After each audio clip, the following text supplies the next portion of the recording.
Hello friends, कैसे हो आप सब। उम्मीद करती हूँ आप लोग अच्छे होंगे। तो सबसे पहले तो मेरी तरफ से मैं आप लोगों से क्षमा मांगना चाहती हूँ, क्योंकि कमेंट्स के भी मैं रिप्लाई नहीं कर पा रही थी और ना ही ईमेल के।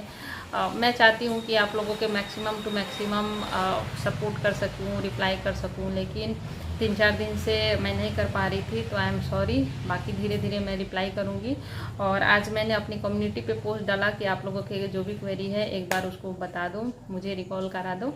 तो काफ़ी ज़्यादा क्वेश्चन आए हैं, तो मैं कोशिश करूँगी कि सारे क्वेश्चंस का आंसर बहुत ही अच्छे सिंपल वे में दूँ, ताकि आप लोगों को ज़्यादा से ज़्यादा समझ में आए। तो उसमें से सबसे पहला क्वेश्चन था कि आप घर से वापस क्यों आते हो, कब आते हो, है ना, बैंक कब आते हो। हाँ, बैंक से वापस घर कब आते हो।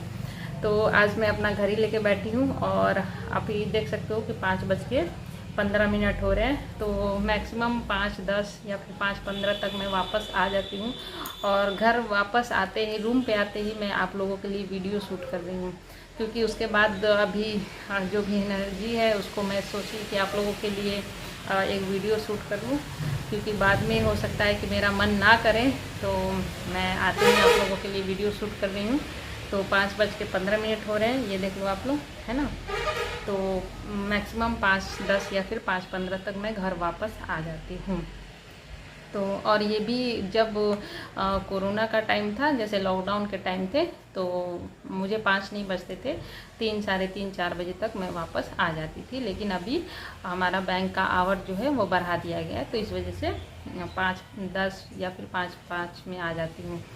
उसके बाद एक क्वेश्चन आता है कि वर्क प्रेशर के बारे में बताओ बैंक में, ग्रामीण बैंक में। तो मेरा अभी 17 जून को 2 मंथ हो गए। तो मुझे तो कुछ भी वर्क प्रेशर नहीं लगता है अभी तक। फ़िलहाल तो मुझे कुछ भी ऐसा नहीं लगा कि बहुत ज़्यादा वर्कलोड है, बहुत ज़्यादा वर्क प्रेशर है। ऐसा कुछ भी नहीं है। अगर आप ग्रामीण बैंक में हो तो आपको पढ़ने का भी अच्छा खासा समय मिल जाएगा, अपनी पर्सनल लाइफ को भी इंजॉय करने का अच्छा खासा समय मिल जाता है। तो अभी मैं कमर्शियल बैंक में तो हूँ नहीं, तो मैं अपना एक्सपीरियंस ग्रामीण बैंक का ही बता रही हूँ। तो आपको बहुत अच्छा खासा अमाउंट में टाइम मिलता है पढ़ने के लिए, पर्सनल लाइफ इंजॉय करने के लिए, सब कुछ करने के लिए बहुत अच्छा से मैनेज हो जाता है ग्रामीण बैंक में। और वर्कलोड बहुत ही कम है, ना के बराबर है। क्योंकि अगर आप सोच के जाओगे कि बहुत वर्क है, बहुत वर्क है, तो वर्क तो लगेगा ना। तो वर्क मुझे नहीं लगता है। और जिस हिसाब से मेरी सैलरी है, मैं आपको 3-4 दिन में मेरी सैलरी आने वाली है, तो वो मैं आपको शेयर करके दिखाऊंगी। तो उस हिसाब से तो मुझे लगता है कि हाँ ठीक है, जो भी काम है बहुत अच्छा है। तो वर्कलोड बिल्कुल भी नहीं है, आप सब कुछ इंजॉय कर सकते हो, है ना। तो ये सब मत सोचो, निगेटिव बात मत सोचना कि बहुत ज़्यादा बैंक में वर्कलोड है, ये है ना, कुछ भी ना है। आराम से नौकरी लो और नौकरी को एंजॉय करो। बहुत मेहनत से लिया है ना नौकरी, तो इसको एंजॉय करना चाहिए, है ना। इसके बाद मैं कम्युनिटी अपना ओपन करके बताती हूँ आप लोगों को क्या क्या आपकी क्वेरी थे। एक बार मैं देख लेती हूँ, है ना। तो मैं आप लोगों को दीप, आपने आरआरबी मेंस के लिए कैसे तैयारी की, स्ट्रेटजी क्या थी मेंस के लिए, specially for reasoning and current affairs. आकृति शर्मा, देखो आरआरबी जो है ना, आरआरबी में जो करेंट अफेयर्स आते हैं वो काफ़ी पुराना आता है। तो आप लोग को मैंने शुरू से ही बोला कि रेगुलर बेसिस पे आप लोग करेंट अफेयर्स करना। ये नहीं कि प्रीलिम्स निकल गया तो बैठ गए करेंट अफेयर्स पढ़ने की, करेंट अफेयर्स पढ़ना है, नहीं, रेगुलर बेसिस पे। और मेरा जो आरआरबी में सिलेक्शन हुआ है ना, करेंट अफेयर्स और बैंकिंग अवेयरनेस के कारण ही हुआ है। मैंने कई बार बता रखा है, क्योंकि मैंने एसबीआई का मेंस की तैयारी बहुत ही हार्ड वाली जो होती है तैयारी वो की थी। पिछले 1 साल से मैं पढ़ रही थी करेंट अफेयर्स, बैंकिंग अवेयरनेस, बिना एक दिन के भी गैप के लगातार 3-4 घंटे में देती थी। और वही मतलब मेरे को आरआरबी में काम आ गया।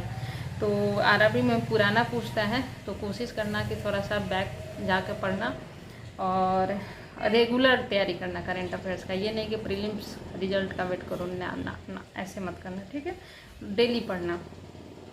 इसके बाद इसमें और था कि स्ट्रेटजी क्या थी। स्ट्रेटजी यार क्या मैं बताऊं, आप लोग मॉक टेस्ट लगाओ मेंस का और देखो कि कहाँ कमी है, उसको थोड़ा सा सुधारो। और मतलब सुधार ही लेना, ऐसा नहीं कि छोड़ दिया कि मैं देख लूँगा ना।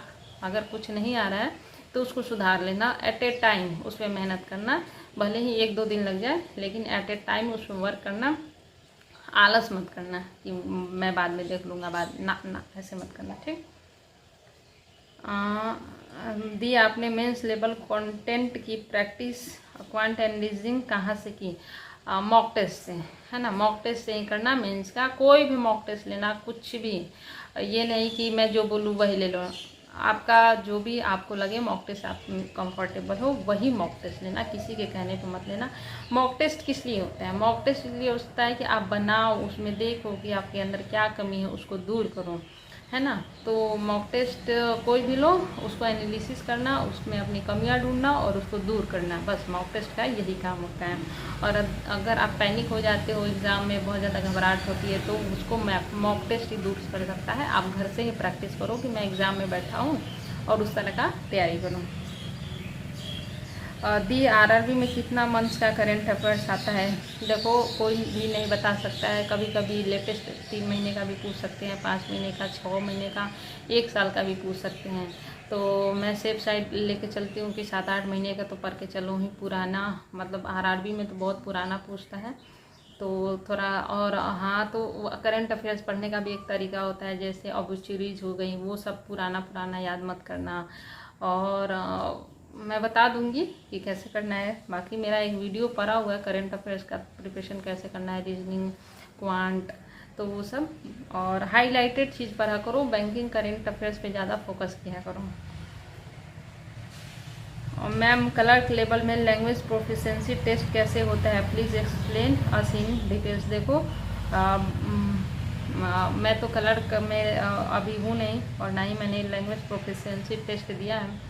लेकिन जहाँ तक मैंने सुना है कि डॉक्यूमेंट वेरिफिकेशन के टाइम में आपको लिखने के लिए दिया जाता है कि आप वो लैंग्वेज लिख सकते हो या फिर नहीं लिख सकते हो। और आपकी जांच की जाती होगी बात करके कि आपको वो लैंग्वेज आती है या फिर नहीं आती है, तो शायद ऐसे होता होगा, या फिर न्यूज़पेपर पढ़ाते होंगे। Please tell me which source is best for practice of SBI clerk means reasoning and maths. देखो, बेस्ट सोर्स कुछ नहीं होता है ना। बेस्ट सोर्स कुछ नहीं होता है। आपको बस अपना बेसिक अच्छा करना है। क्या अच्छा करना है? बेसिक। अगर आप बेसिक अच्छा कर लोगे ना, मान लो कि आपको time and work, trend, speed, सबका बेसिक अच्छा कर लो, तो आप बेस्ट सोर्स क्या, कोई भी क्वेश्चन आएगा ना आप बना लोगे। इधर से घुमा के उधर से घुमा के कैसे भी क्वेश्चन देगा ना आप बना सकते हो। तो मैं बोलूँगी कि आप बेसिक पे फोकस करो। कुछ भी, कोई भी सब्जेक्ट हो, बेसिक, है ना, बेसिक सीखो, सब हो जाता है बस। और बेस्ट वेस्ट कुछ ना होता है, जिसमें आप कंफर्टेबल हो, जो आपको अच्छा लगे वो ले लो, है ना। मैं बोल दूँ कि ना अड्डा ले लो, मैं बोलूँ वॉलीबॉल ले लो, मैं बोलूँ प्रैक्टिस मॉक, नहीं, प्रैक्टिस मॉक वॉलीबॉल भी आप ले सकते हो। कब? जब आपका बेसिक बहुत अच्छा हो गया हो तब, है ना। तो बेसिक तो बहुत ज़्यादा फोकस करो, बहुत ज़्यादा। दीदी, क्वांट्स में मॉक में अटैम्प्ट 28 ही हो पा रहे हैं, कभी कभी 30। प्लीज़ क्वांट में मार्क्स और अटैम्प्ट कैसे बढ़ें? देखो, श्रुति का ये क्वेश्चन है, तो श्रुति ऐसा है ना कि आपको 28-30 आ रहे हैं, बहुत अच्छे मार्क्स हैं, बहुत ज़्यादा अच्छे मार्क्स हैं, तो उसको 32 33 लाने की कोशिश करो, है ना। और मॉक टेस्ट में होते हैं, कभी 28 आएंगे, कभी 30 आएंगे, कभी 25 आएंगे, कभी 22 आएंगे, है ना, कभी 15 भी आएंगे, तो उसमें घबराना नहीं है। ये नहीं कि बहुत ज़्यादा आ गए तो बहुत ज़्यादा खुश हो गए कि यार मैं तो बना लूँगा, मैं कर लूँगा, कम आ गए तो निगेटिव ना। मॉक टेस्ट होता है कि अगर कम आ रहे हैं तो उसको एनालिसिस करो कि कम क्यों आ रहे हैं, और अगर ज़्यादा आ रहे हैं तो हो सकता है क्वेश्चन ईजी है इसलिए ज़्यादा आ रहे हैं। तो ज़्यादा मार्क्स भी आए तो खुश नहीं होना है, कम मार्क्स भी आए तो दुखी नहीं होना है। एनालिसिस करना है, खुद को इम्प्रूव करना, एक सीरीज, दूसरा सीरीज, तीसरा सीरीज, चौथा सीरीज, पांचवा सीरीज, ऐसे ऐसे चढ़ना होता है। और बेसिक तो छोड़ना ही नहीं, बेसिक तो कभी नहीं छोड़ना है। अच्छा, एक क्वेश्चन बहुत ही ज़्यादा कन्फ्यूजन वाला होता है कि आरआरबी मेंस में हिंदी चूज करें या फिर इंग्लिश चूज करें, है ना। तो मैं हमेशा बोलती हूँ कि आप लोग इंग्लिश से भागो मत। इंग्लिश, देखो, इंग्लिश अगर आप लोग अच्छा कर लोगे तो SBI में काम आएगा, SBI क्लर्क में काम आएगा, SBI PO में काम आएगा, IBPS PO में काम आएगा, IBPS क्लर्क में आएगा, LIC में आ जाएगा काम। तो इन सारे विभिन्न प्रकार के एग्ज़ाम्स में आपके काम आ जाएंगे। और अगर आप हिंदी करते हो तो बस आरआरबी में काम आएगा। तो अगर आपका लक्ष्य बस आरआरबी है क्लियर करना, और ये भी नहीं है कि आप बहुत ज़्यादा हिंदी पढ़ रहे हो, तो ऐसा कभी कभी होता है ना कि हिंदी बहुत ज़्यादा टफ आता है, तो उस सिचुएशन में कौन आपको बचाएगा? इंग्लिश। कौन बचाएगा? इंग्लिश। तो इंग्लिश पे आपको फोकस करना ही करना है।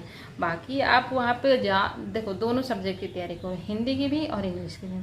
तो कभी कभी ऐसा होता है कि जैसे मैं हिंदी मीडियम से हूँ, तो मैं हिंदी मीडियम में जाके मैं हिंदी से दे दी एग्ज़ाम, तो ऐसा भी होगा कि बिना पढ़े मेरे को, जैसे LIC में मैंने हिंदी दिया था, तो मुझे 28 या फिर 25 ऐसे आए थे, जबकि मैंने एक दिन भी पढ़ाई नहीं की थी हिंदी की, है ना। क्यों? क्योंकि ईजी था क्वेश्चन, अगर टफ होता तो नहीं आता। और ये भी था कि नहीं, 28 से कम ही आए थे, तो 40 में मात्र मेरे इतने आए थे, जबकि मेरे LIC में इंग्लिश में 40 में 32 आए थे, 32-33। तो सोच लो। तो कहने का मतलब ये है मेरा कि आप दोनों तैयारी करो। आपको एग्ज़ाम में देखना कि आपको इंग्लिश ईजी लग रहा है कि हिंदी ईजी लग रहा है। दोनों अगर आपका प्रिपरेशन रहेगा तो आपका ऑप्शन रहेगा ना कि चलो हिंदी टफ है तो इंग्लिश कर लिए, है ना। तो आप दोनों का प्रिपरेशन करो। बाकी अगर आप इंग्लिश बिल्कुल भी नहीं पढ़े हो तो मैं सजेस्ट करूँगी कि हिंदी का ही अभी प्रिपरेशन करो, क्योंकि 2-3 महीने में मेंस होने वाले हैं ना, 2-3 महीने में इंग्लिश आपकी सही नहीं हो सकती है। तो आप हिंदी चूज करो, लेकिन आप इंग्लिश जानते हो, बेसिक अच्छा है, तो दोनों पर हो और दोनों ऑप्शन में रखो कि मैं देखूँगा। 5 मिनट का टाइम लगता है, 5 मिनट में आप समझ जाओगे कि इंग्लिश ईजी है या फिर हिंदी ईजी है ना। तो 5 मिनट में आप समझ जाओगे और उस समय डिसाइड कर लेना। तो दोनों आपका, जैसे आप मैदान में उतर रहे हो ना, तो आपके पास सारे हथियार होने चाहिए। ऐसा नहीं कि एक हथियार को छोड़ दिया, एक हथियार को लेकर चले गए, नहीं। दिया आपने मेंस में क्वेश्चन कैसे अटेम्प्ट किए? रीजनिंग में आपके फोकस ज़्यादा पजल पे था या फिर अदर पोर्शन? एंड देखो, ये मत बोलो कि बस पजल बनाया, बस सिटिंग अरेंजमेंट बनाया, बस नहीं। अगर रीजनिंग कर रहे हो तो सब करो, सारे क्वेश्चन आने चाहिए आपको। मान लो कि कभी कभी ऐसा होता है कि पजल 5 पूछ दिया, 5 यानी कि 25 नंबर का, कभी कभी 1 ही पूछा, कभी कभी 2 पूछा, तो हो सकता है कि मिसलेनियस ज़्यादा पूछ गए। तो कोई भी नहीं बता सकता है कि मेंस में कौन सा क्वेश्चन ज़्यादा पूछेगा, प्रीलिम्स में कौन सा। तो क्यों रिस्क लेना, है ना। रिस्क क्यों लेना? जब नौकरी चाहिए तो मेहनत तो करना पड़ेगा, बिना मेहनत का नौकरी नहीं मिलने वाला है। तो ऐसा मत बोलना कि कौन सा पोर्शन ज़्यादा है, कौन सा नहीं, सारे करने, सारे के सारे। मेंस में टेस्ट लगाने ज़्यादा यूज़फुल हो गए या CLS के थ्रू प्रैक्टिस करना? ये क्या होता है? हेलो दी, आपके RC सॉल्व करने के क्या तरीके थे? हाँ, RC इम्पोर्टेंट। इंग्लिश की बात आती है तो मैं बहुत ज़्यादा खुश हो जाती हूँ कि कम से कम कोई इंग्लिश के बारे में बात तो करता है, क्योंकि मेरा सब फेवरेट सब्जेक्ट इंग्लिश था। मैंने यहाँ से 0 से 28, 29, 30 हासिल किए। मेंस में भी मेरे काफ़ी अच्छे इंग्लिश में मार्क्स आते थे। तो ये मैं अपनी तारीफ़ नहीं कर रही हूँ, आप लोगों को मोटिवेट कर रही हूँ कि मैं भी हिंदी मीडियम से पढ़ी हूँ, बिल्कुल हिंदी देसी हिंदी, खाटी हिंदी। और मैंने बहुत ज़्यादा मेहनत की और इंग्लिश में कामयाबी हासिल की, और मैं आज बोल सकती हूँ कि इंग्लिश की वजह से ही मैं आज यहाँ पे आपके सामने हूँ। तो RC सॉल्व कैसे करना है? तो एडिटोरियल तो पढ़ना ही पढ़ना है। एडिटोरियल पढ़ने का मैं तरीका बता दी हूँ, वो वैसे ही आपको एग्ज़ाम में जाके पहले पूरा पढ़ लेती थी। मैं जैसे बताती हूँ, पहले मैं पूरा पढ़ लेती थी, उसके बाद मैं समझ जाती थी कि हाँ ये है स्टोरी या फिर ये चीज़ कहना चाह रहा है। तो उसके बाद क्वेश्चन में देखती थी, जो क्वेश्चन मुझे लगता था कि हाँ ये क्वेश्चन मतलब इसका आंसर यहाँ पे मिल सकता है, तो वो फिर मैं जाके वहाँ पे पढ़ती थी और बनाती थी, ऐसे, है ना। तो ऐसे मेरा तरीका हुआ करता था। तो ऐसे ही आप लोग करना। बाकी आप लोग जैसे कुछ लोग होते हैं कि पहले क्वेश्चन पढ़ लेते हैं, फिर RC पढ़ते हैं, फिर वहाँ से ढूंढते हैं ना। मैं ऐसे नहीं करती थी, मैं पहले RC पढ़ लेती थी अच्छे से, फिर क्वेश्चन पढ़ती थी। और जो जैसे कि लंबा ऑप्शन होता है ना, जैसे RC बनाने का भी तरीका होता है। एक क्वेश्चन आता है ना कि उसमें क्वेश्चन बोल दिया, उसके बाद 5 ऑप्शन दे दिया, 5 में एकदम लंबा ऑप्शन दिया कि इनमें से कौन सा सही नहीं है। तो यानी कि 4 आपका गलत होगा, सही नहीं है। हाँ, 4 आपका सही होगा, 1 गलत होगा, यानी कि 5 को आपको मिलाना पड़ता है, होगा ना। तो इस वजह से मैं वैसा क्वेश्चन छोड़ देती थी। तो RC में भी सारे क्वेश्चन नहीं करने होते हैं। अगर 5 क्वेश्चन आ रहे हैं ना, आए तो ज़रूरी नहीं आप 5 क्वेश्चन करो, 3 क्वेश्चन स्किप करो, 2 करो, है ना। तो मेंस में क्या होता है ना कि आपको क्वेश्चन बनाने से ज़्यादा कौन सा क्वेश्चन छोड़ना है ये इम्पोर्टेंट होता है कि आप कौन सा क्वेश्चन छोड़ना चाहते हो। और किसी भी क्वेश्चन पे आप स्टिक हो गए कि अरे ये तो नहीं बन रहा है, नहीं बना ना, ऐसे नहीं करना है। छोड़ना है कि ये क्वेश्चन नहीं बना, चलो वो क्वेश्चन बनाते हैं, ऐसे छोड़ना है। और घबराना तो बिल्कुल भी नहीं है कि अगर मान लो 40 क्वेश्चन है इंग्लिश में तो 5 ही बने, 35 नहीं बने तो घबरा गए ना। ऐसा हो सकता है कि सारे हॉल में के जितने भी बच्चे हों उनसे 2 ही क्वेश्चन बने, है ना। तो घबराना बिल्कुल भी नहीं है, घबराहट बिल्कुल भी नहीं करना है, निगेटिव किसी भी स्टेज पे नहीं होना है। एग्ज़ाम में जाना है तो डटे रहना है, एकदम डटे रहना है, जितना भी बना डटे रहना है, एकदम 100% एक्यूरेसी तो होना ही चाहिए।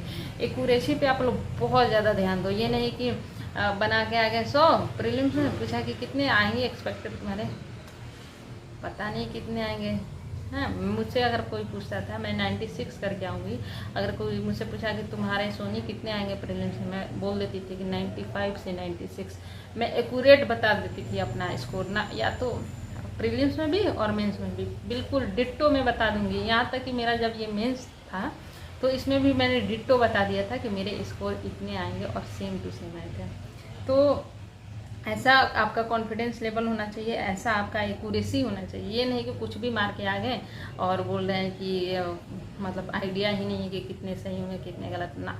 तो ये सब कैसे करना है, घर से प्रैक्टिस करना है। एक्यूरेसी पर बहुत ज़्यादा ध्यान देना आप लोग। दी एडिटोरियल कंटिन्यू रखो प्लीज़। एडिटोरियल मैं कंटिन्यू रखना चाहती हूँ लेकिन उस पर रिस्पॉन्स अच्छा नहीं आता है। कभी कभी आप लोग बहुत ज़्यादा देखते हो, कभी कभी 2000-3000 लोग ही देखते हैं। मैं सोचती हूँ कि मैं अच्छा नहीं पढ़ाती हूँ क्या, कि आप लोग छोड़ के भाग जाते हैं, इसलिए मैं थोड़ा सा डीमोटिवेट हो जाती हूँ। हालांकि होना नहीं चाहिए लेकिन हो जाती है।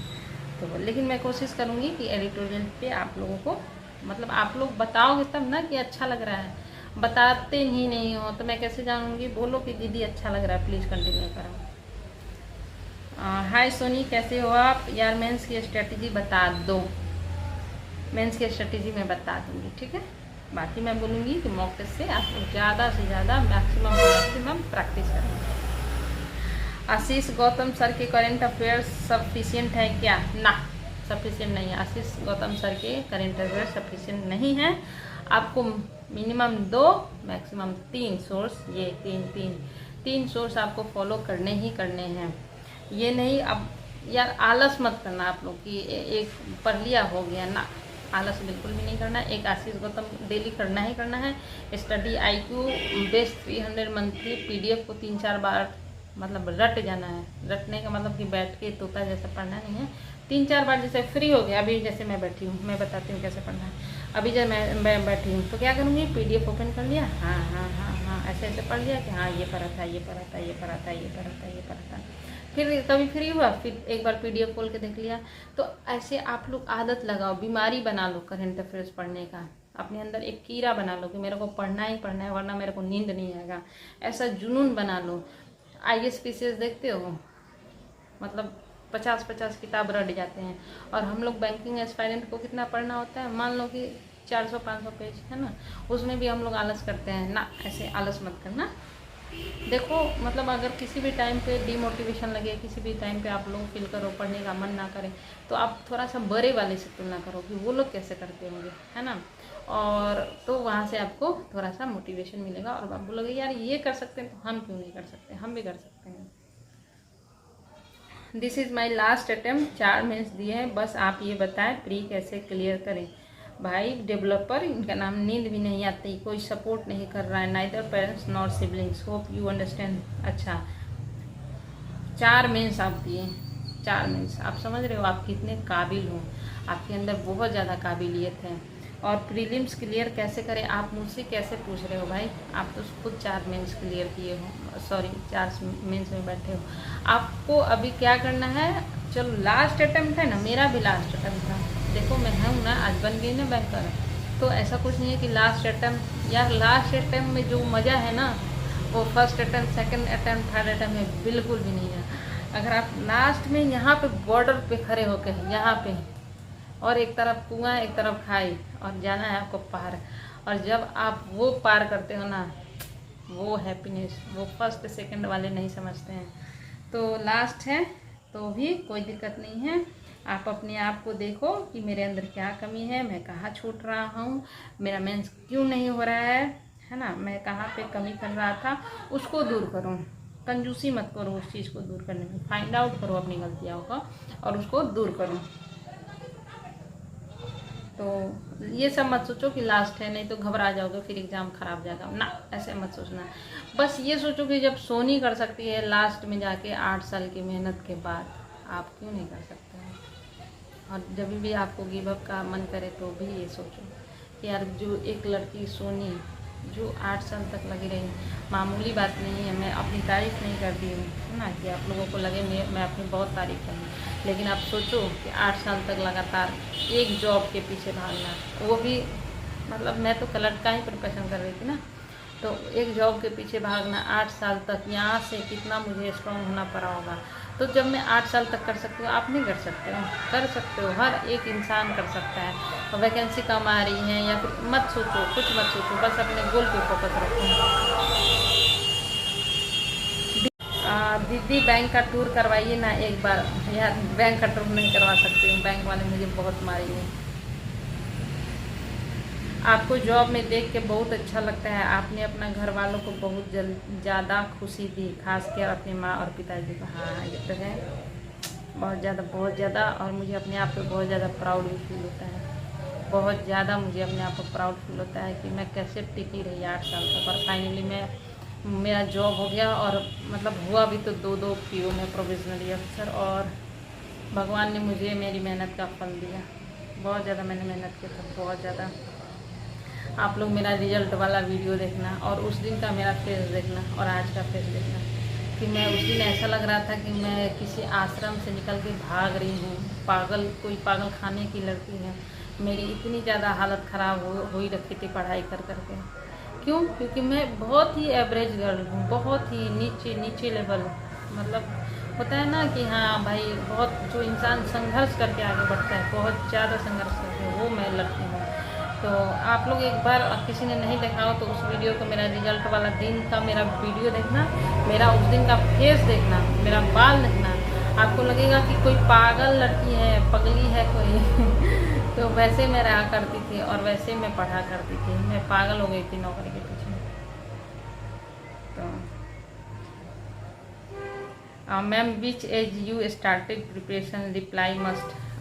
देखो मैं 28 साल की हो गई तो मेरा कलर का एज ख़त्म हो गया, और 2013 से मैं एग्ज़ाम दे रही हूँ। देखो पहले एग्ज़ाम मैंने 2011 में दिया था, लेकिन मैं उस समय सीरियसली नहीं दी थी, VI कलर का था वो 2011 का। इसके बाद 2013 में मैंने दिया, 2013 से मैं पढ़ाई कंटिन्यू कर दी, 13, 14, 15, 16, 17, 18, है ना, 19, 20, 21, 8 साल। तो 8 साल हटा दो, 19-20 के एज से मैं तैयारी कर रही थी, सीनियर सिटीजन हो गई तब जाके लगा मेरा। लेकिन मैं बहुत खुश हूँ कि चलो मेरा नौकरी तो लगा।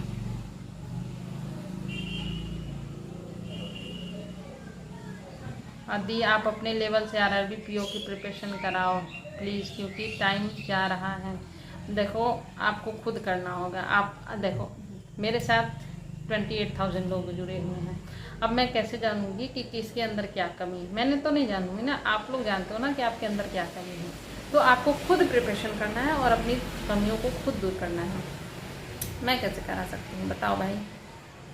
तो मैं बोलूँगी खुद से प्रिपरेशन करो, देखो कहाँ कमी है, बाकी तो मैं गाइड करती ही रहती हूँ ना। अनिल अग्रवाल सर का मॉक लेना ठीक रहेगा ना सोनी दीदी? मैं किसी को भी नहीं बोलूँगी कि इनका मॉक टेस्ट लो उनका मॉक टेस्ट ले लो। मुझे हज़ारों चैनल से आए, आप मेरे चैनल पे आओ, इंटरव्यू दो, मेरे मॉक टेस्ट को प्रमोट करो, है ना, बहुत सारे। लेकिन मैं किसी को भी ना तो प्रमोशन करूँगी, ना ही मैं किसी के बारे में बताऊँगी। क्यों? क्योंकि मैं बोलती हूँ ना कि आप लोग अपने मन का करो कि आपको क्या ठीक लगता है। आप लोग खुद देखो ना कि आप लोग को क्या ठीक लगता है, और मैं वही बताऊँगी जो मैंने यूज़ किया है। मैंने अल्टा का मॉक टेस्ट यूज़ किया है, ऑलिव का किया है, प्रैक्टिस का किया है, दैट्स इट। तो अनिल अग्रवाल सर बोल रहे हैं कि अच्छा है तो अच्छा ही होगा, तो एक बार लेके देख लो, या फिर किसी ने लिया होगा तो पूछ लेना। मैं मेंस के लिए कितने मॉक्स देने होते हैं एक दिन में, और मॉक्स के अलावा कहाँ से प्रिपरेशन करें? तो मेंस के लिए कितने मॉक देने होते हैं, ये है संतोष का क्वेश्चन। ऐसा कुछ भी नहीं होता है कि आप 20 मॉक लगाओ, 50 मॉक। बेसिक अच्छा करो, बेसिक अच्छा करोगे, मॉक टेस्ट अच्छा 2 ही दो, 4 ही दो, कोई मैटर नहीं करता है। ठीक है, तो मैं क्या बोल रही थी, मेरा एक कॉल आ गया, मैं भूल गई क्वेश्चन ही क्या था।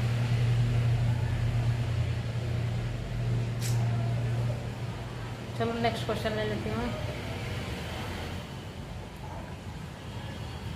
मेंस लेवल क्वेश्चन की प्रैक्टिस कहाँ से करें? मॉक टेस्ट लगाओ, यूट्यूब से सर्च करो, प्रीवियस ईयर क्वेश्चन पेपर्स मिल जाएंगे, वहाँ से प्रैक्टिस करो। अगर स्टेट और सेंटर का EWS एलिजिबिलिटी, अच्छा हाँ, EWS से याद आया मेरे को। देखो, EWS और जनरल कैटेगरी में बहुत लोगों को कन्फ्यूजन है। मुझे बहुत सारे मेल्स आ रहे हैं, कमेंट्स आ रहे हैं कि मैं EWS से डालूँ या फिर जनरल से डालूँ। अगर EWS से डालूंगा तो मेरा बस सिलेक्शन EWS से होगा ना, ऐसा ना है। मान लो जनरल में आपके 5 वैकेंसी हैं और EWS में आपके 2 वैकेंसी हैं, ठीक। आपने डाला EWS से, तो ये नहीं कि आपका, मान लो आपको 80 नंबर यहाँ पे है, कट ऑफ 80, और यहाँ का कट ऑफ है, EWS का कट ऑफ गया 80 और जनरल का कट ऑफ गया 82, 82, इतना ही का 1-2 नंबर का अंतर होता है, और कभी कभी ज़्यादा का भी होता है। 80 82 कट ऑफ है, और आपके नंबर आए 83 है, तो आपका सिलेक्शन किस में होगा, EWS से या फिर जनरल से? सोचो आप। कि कहने का मतलब ये है कि EWS कैटेगरी में आप डाल रहे हो तो आपको वैकेंसी 7 मिलेगी, और जनरल से अगर आप डाल रहे हो तो आपको वैकेंसी 5 मिलेगी। EWS से डालने का ये मतलब नहीं कि वैकेंसी आपको 2 मिलेंगी ना, आपको 2 तो मिलेंगी, बाकी 5 भी मिलेंगी, क्योंकि आप EWS से पास कर रहे हो तो EWS में मिलेंगी। अगर जनरल वाला भी कटअप ला रहे हो तो आप इसमें भी जा सकते हो, ठीक। तो आपको वैकेंसी 7 हुई, 7, ऐसा होता है, ठीक है।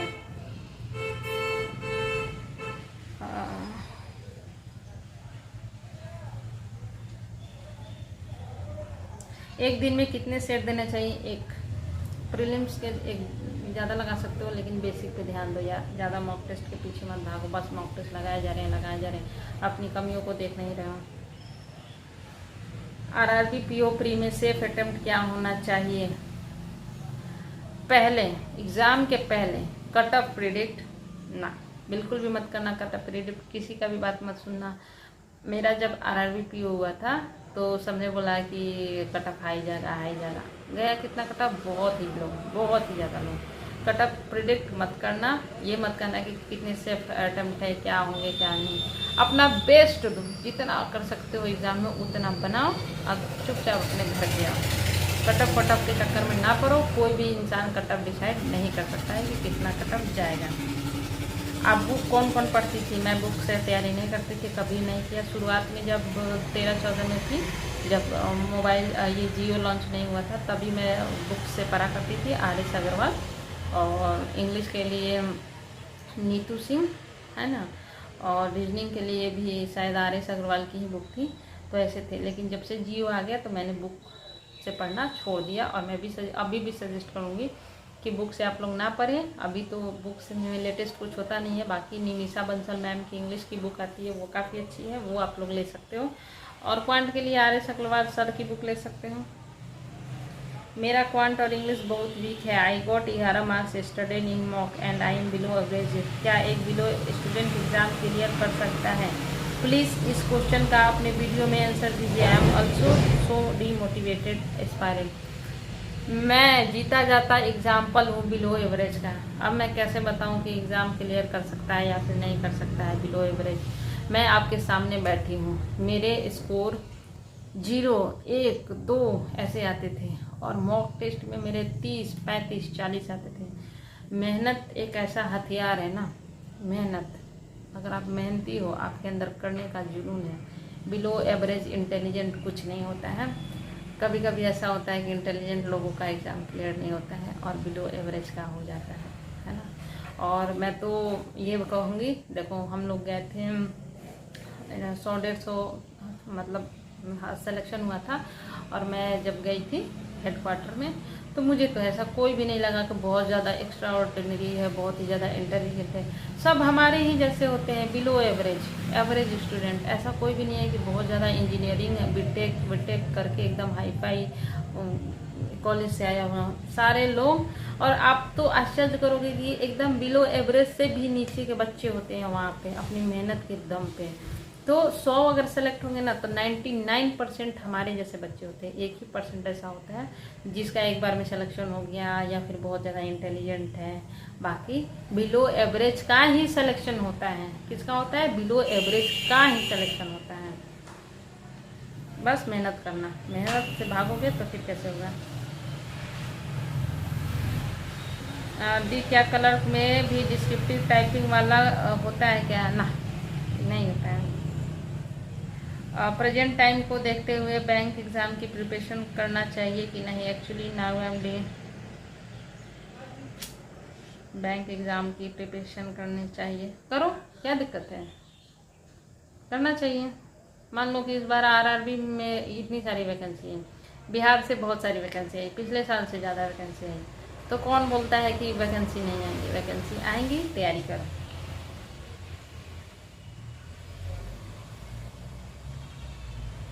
दी बिगनर के लिए कुछ टिप्स दीजिए। अच्छा, मैं देती हूँ टिप्स, बताऊँगी, धीरे धीरे सारा वीडियो बना दूँगी।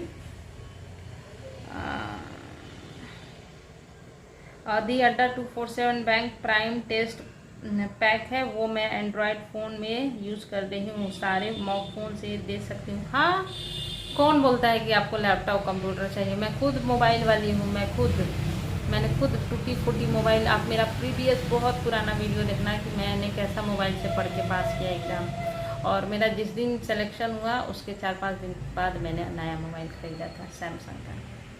तो मेरी ये जिद थी कि जब तक मेरा सिलेक्शन नहीं होता है मैं मोबाइल नहीं खरीदूँगी। और फाइनली मेरा सिलेक्शन हो गया। और मेरे पास ऐसी गंदी वाली मोबाइल थी ना, इतनी स्क्रीन टूटी हुई थी ना, मतलब मत पूछो। और मैं उस पर पढ़ती थी।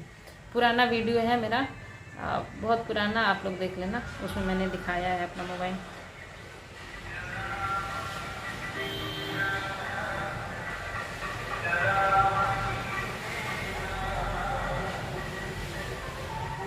स्पीड नहीं बन पा रही है। स्पीड इसलिए नहीं बन पा रही है कि आप लोग प्रैक्टिस कम कर रहे हो। प्रैक्टिस जैसे जैसे करोगे, जितना ज़्यादा प्रैक्टिस करोगे उतना ही ज़्यादा आपका स्पीड बढ़ेगा।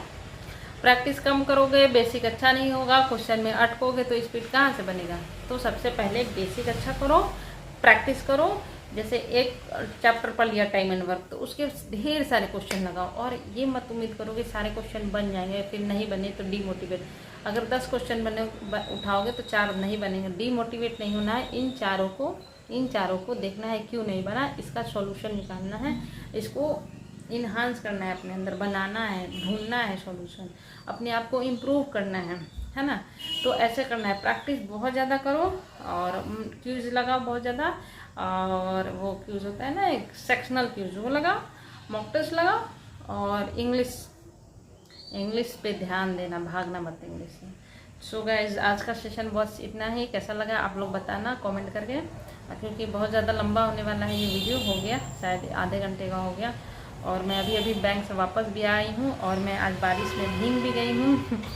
तो आप लोग अभी के लिए मेरे क्षमा करें। और भी जो भी क्वेश्चन होगा कमेंट में करना। मैं डेली सोच रही हूँ कि 6-7 दिन डेली Q&A वीडियो बना दूँ। कैसा है आइडिया, ये भी बताना। और बाकी मेरा मकसद आप लोगों को बहुत ज़्यादा हेल्प करना है, बहुत ज़्यादा। क्योंकि एक बात मैं लास्ट में बोलना चाहूँगी, है ना, पता नहीं आप लोग यकीन करोगे या नहीं, कि आप लोग के, अगर आप लोग नहीं होते मेरा सिलेक्शन नहीं होता, ये बात पक्की है। मैं जब यूट्यूब पे आई उसके बाद लोगों ने मुझे भर भर के कमेंट किए कि आप पीओ का एग्ज़ाम दो। मतलब मुझे इतना ज़्यादा मोटिवेट किया, मतलब धक्का मार मार के मुझे सेंटर तक पहुंचा दिया आप लोगों ने। तो आज मैं आप लोगों के सामने एज ए प्रोविजनरी ऑफिसर बैठी हुई हूँ, बहन की तरह। तो मैं आप लोगों को ज़रूर बहुत ज़्यादा हेल्प करूँगी। बिना आपके, मैंने मन में एक बात ठान ली कि मैं कोई भी गाइडेंस दूँगी एकदम सच्चा वाला गाइडेंस दूँगी, कोई भी फेकनेस नहीं की। क्योंकि मैं जानती हूँ कि हम लोग कितना मेहनत करते हैं और कितना हम लोग क्या क्या हमारे सपने होते हैं। कोई भी फेक प्रमोशन नहीं, किसी का भी प्रमोशन नहीं, नथिंग नथिंग नथिंग, कुछ भी नहीं। जो रियलिटी होगी वो मैं बताऊंगी, और मैं बोलूँगी कि मेहनत करना, सिलेक्शन ज़रूर होगा, ना का तो सवाल ही नहीं है। और ये बात मेरे साथ वाले एक लड़का था, उसका सिलेक्शन हो गया SBI में, मतलब 3-4 गांव के बाद था। तो मैं उसको कॉल की तो वो बोला एक बात मेरे से कि सोनी एक बात जान लो कि अगर मेहनत की हो तो तुम्हारा सिलेक्शन ज़रूर होगा। तो मैं उस दिन अपने मन में सोची कि ऐसे सिलेक्शन हो जाता है ना, तो लोग ऐसे ही बोलते हैं कि मेहनत कहाँ होता है, मेरा 8 साल से लगी। लेकिन मेरा जब जॉब लग गया ना, तब मुझे लगा कि यस, अगर आप मेहनत करोगे राइट डायरेक्शन में, अगर आप सच में मेहनत कर रहे हो, अपना जान अपना कलेजा निकाल के मेहनत में लगा दे रहे हो ना, सिलेक्शन भगवान वहाँ से उठ के आपको अपने हाथ में, आपके हाथ में रख के जाएंगे कि ले तूने बहुत ज़्यादा मेहनत की है, ये तेरा हक है, तुझे ये मैं दूँगा। भगवान आके तुम्हें देगा, जैसे मुझे भगवान ने आके दिया। मुझे ऐसा फील होता है कि मुझे गॉड ने आके मेरा सिलेक्शन कराया है ना। तो बस, और आप लोग के माध्यम से, आप लोग नहीं होते तो मैं एग्ज़ाम सेंटर तक नहीं जाती। आप लोगों ने मुझे पुश किया और SBI क्लर्क का पढ़ा हुआ मेरा सारा काम आ गया और मेरा सिलेक्शन हो गया। तो मैं आप लोगों को दिल से यहाँ से आप लोगों का हेल्प करूँगी सच में। Thank you. और मेहनत करना है ना, नेगेटिव चीज़ों से दूर रहना। Bye bye.